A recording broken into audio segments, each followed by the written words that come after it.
আসসালামু আলাইকুম। আশা করি আল্লাহর রহমতে আপনারা সকলে ভালো আছেন। এটা হলো মিষ্টি কুমড়া বিচি। আমরা মোটামুটি মিষ্টি কুমড়া সবাই বেশি চিনি, কেননা অনেকে মিষ্টি কুমড়া খেয়ে থাকি, এই জন্য সহজে চিনি। তবে মিষ্টি কুমড়া বিচি বাংলাদেশের বেশিরভাগ ফ্যামিলিতেই মিষ্টি কুমড়া বিচি ফেলা দেয়। এর উপকারিতা অনেকে জানি না, আজকে জানবো। জানলে আপনারা অবাক হয়ে যাবেন, কখনো মিষ্টি কুমড়া বিচি ফালাবেন না।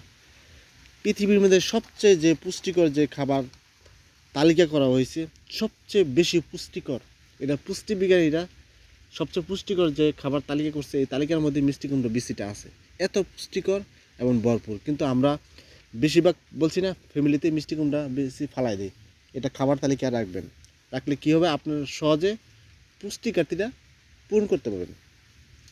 এবং যাদের দেখবেন অতিরিক্ত স্বাস্থ্য, ফ্যাট, চর্বি এটা কমাতে চান, অনেক কিছু খাইতেছেন, অতিরিক্ত ফ্যাট চর্বিটা কমতেছে না, এই মিষ্টি কুমড়া বিচি খেলে আপনার অতিরিক্ত ফ্যাট চর্বিটা কমবো। আরেকটা জিনিস, সেটা দেখবেন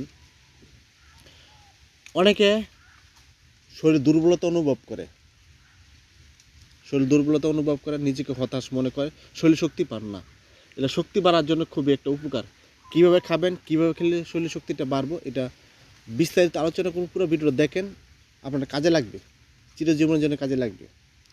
মিষ্টি কুমড়া বিচি আরও উপকারিতা, যাদের দেখবেন হাড় খেয়ে যায়, অনেকে হাড় খেয়ে যায়, হাড়ে ক্যালসিয়াম অভাব হওয়ার কারণে অনেক সময় হাড় খায়।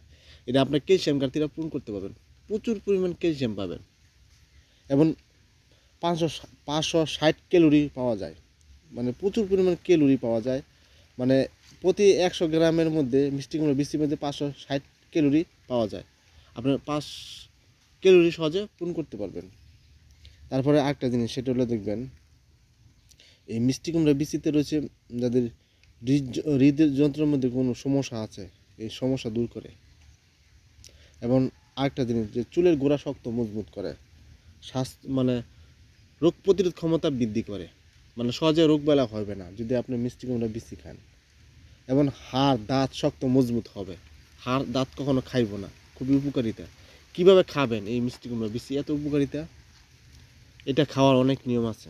প্রথম আমি বলি, এটা শুকায় গুঁড়া করে পাউডার করে আপনারা 2 চামচ বা 2.5 চামচ পাউডার করে দুধের সাথে মিশিয়ে খেতে পারেন। এভাবে খেলেও ভালো কাজ করবো, সারা বছর খেতে পারেন, কোনো পার্শ্ব প্রতিক্রিয়া নাই।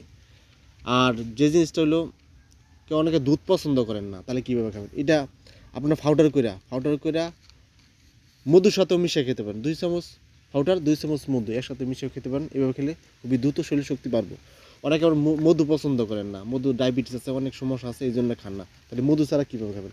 এরকম নিয়ে বাইজা চিবাই খাবেন, আপনার সুবিধা মতো খাবেন, আশা করি উপকার পাবেন। যারা ভিডিও দেখেন, ভিডিও দেখার পরে যদি উপকৃত হন, যদি ভালো লাগে, পেজটা যদি ফলো না দিয়ে থাকেন, ফলো দেবেন। ফলো দিলে এটা যখন আমি নতুন নতুন ভিডিও আপলোড করবো, তখন আপনারা সহজে দেখতে পাবেন। যারা ইউটিউবে দেখবেন, তারা সাবস্ক্রাইব করবেন। আপনাদের সাবস্ক্রাইব অনেক অনেক মূল্যবান। কোথাও যদি বুঝতে অসুবিধা হয়, তাহলে কমেন্ট করবেন, কমেন্ট করলে ইনশাল্লাহ আপনাদের কমেন্টে উত্তর দেবেন।